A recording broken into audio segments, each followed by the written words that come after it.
Hi guys, so this is my off-grid solar setup. This is a project I've been working on since like November when I moved to Lagos. It's an upgrade of an existing system.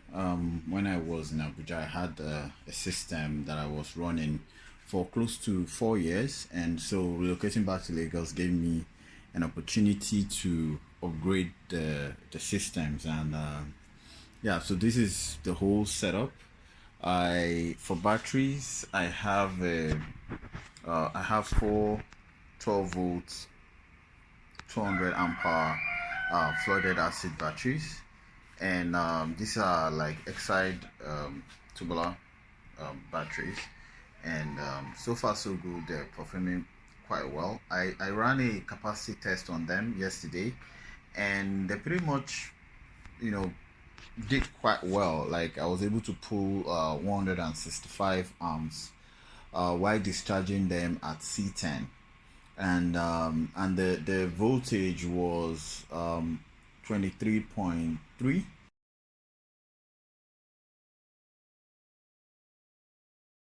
23.3 volts when I stopped the capacity test. So what I did was so these are series these batteries are connected series parallel. So you have 24 volts. Then I parallel the output, and so what I did for the capacity test was to decouple them, parallel them, and I ran a capacity test on one bank and I ran the capacity test on the other bank. So and they held their own. So I just finished carrying out some maintenance, charger, equalization, and whatnot.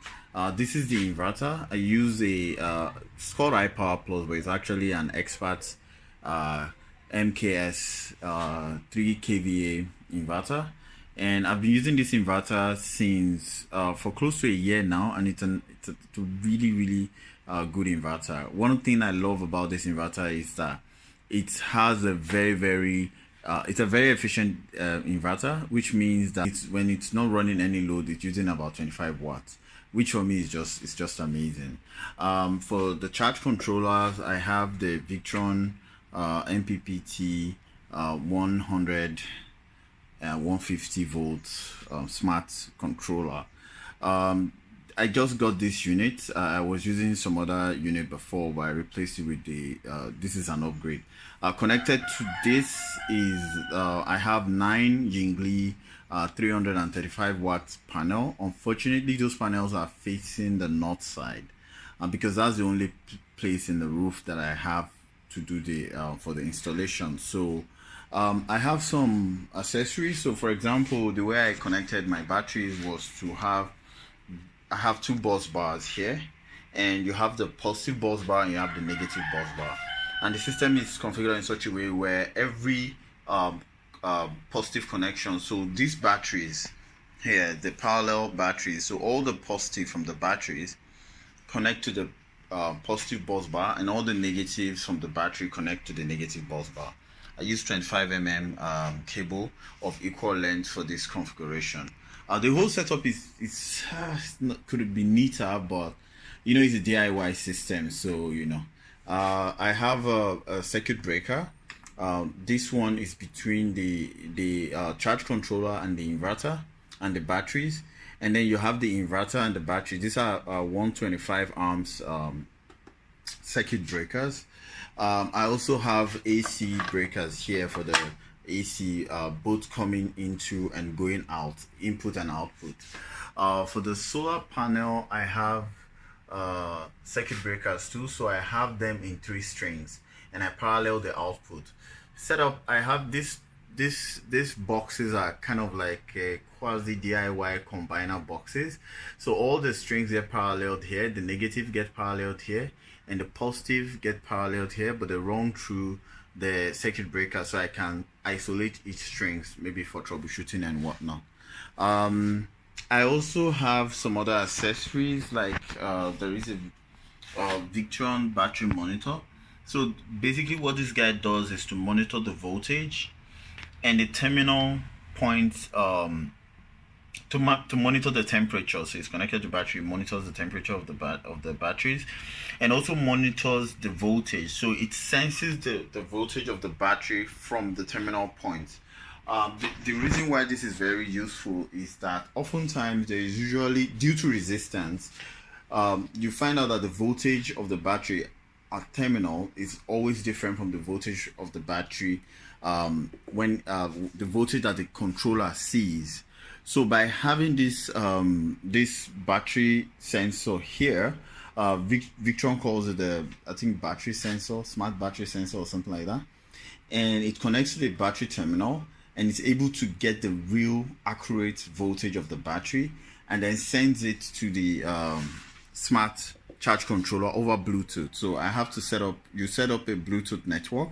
So the controller sees the temperature of the battery and also sees the voltage of the battery and uses that for to adjust when it's during charging. So it does the temperature compensation thing, so that it uses the temperature of the battery to know how to limit the amount of voltage that's going into the battery based on the temperature. Lastly, I have some other monitoring devices. So I have a shunt here, and these shunts, basically you have both the inverter and the charge controller, the negative feeds from the inverter and the charge controller connected to the shunt.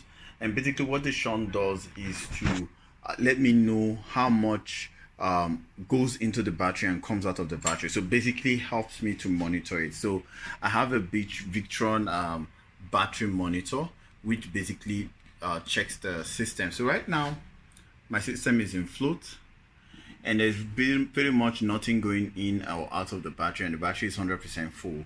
So with this Victron battery monitor, you pretty much, there's a setting where you configure your battery, you tell it how much capacity you have, the voltage of the battery, and then you put settings like the voltage of the battery when it's full, and put some parameters there, and it's quite smart. It basically knows you put in the efficiency of your battery. So this is a flooded battery. I set the efficiency to like 87%. If you're using something like AGM, you can set it for like 90%. And if you're using something like lithium, you can set it to like maybe 98% or something. And so it uses that to kind of put into factor in losses when it's calculating how much is going into the battery and how much is coming out of the battery. And that's really nice because it gives me an idea of the battery state, so I can just look at it to see if my battery discharge and what state of discharge the battery is at. Lastly, I have a monitoring device. So this is a Raspberry Pi, and basically what this Raspberry Pi does is to query all the components that I have set up here. It queries the inverter, the charge controller, and the battery monitor.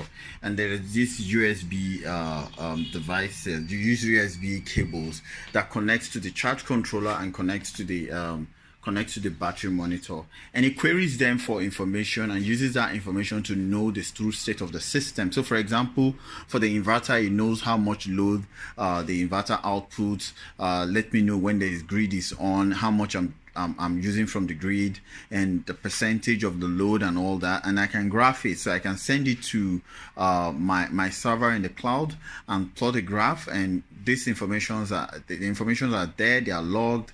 And the same thing for the charge controller, so I can know things like how much yield I had today, my peak power, and all those other information. And for the battery monitor, for example, I get things like the depth of discharge, the percentage of charge, and so all this information gets sent over the internet to the cloud, where I can get to remotely monitor the system. So yeah, in a nutshell, this is my small DIY project. This project was commissioned in December, and it's pretty it was fun making, and it was quite challenging. So for example, I had to power the Raspberry Pi directly from the battery. I didn't use the power supply because I wanted it to run outside of the inverter. Right now the inverter is off because I ran some equalization, and the inverter could not support the voltage of the battery at such high for such high voltage. The inverter can't support it, so I had to turn it off. But this guy will still be monitoring because I got a power supply from China, and basically this power supply connects to my battery bank, and it's able to power the Raspberry Pi through this USB out. So it supplies 5 volts, 5.2 volts at 3 amps. So it uses that to charge the Raspberry Pi, and basically Raspberry Pi just runs and queries these devices and then send me the data and stuff. So yeah, this is my off-grid solar setup. If you have any suggestion or things I can do to improve the setup, let me know. All right, thanks for watching.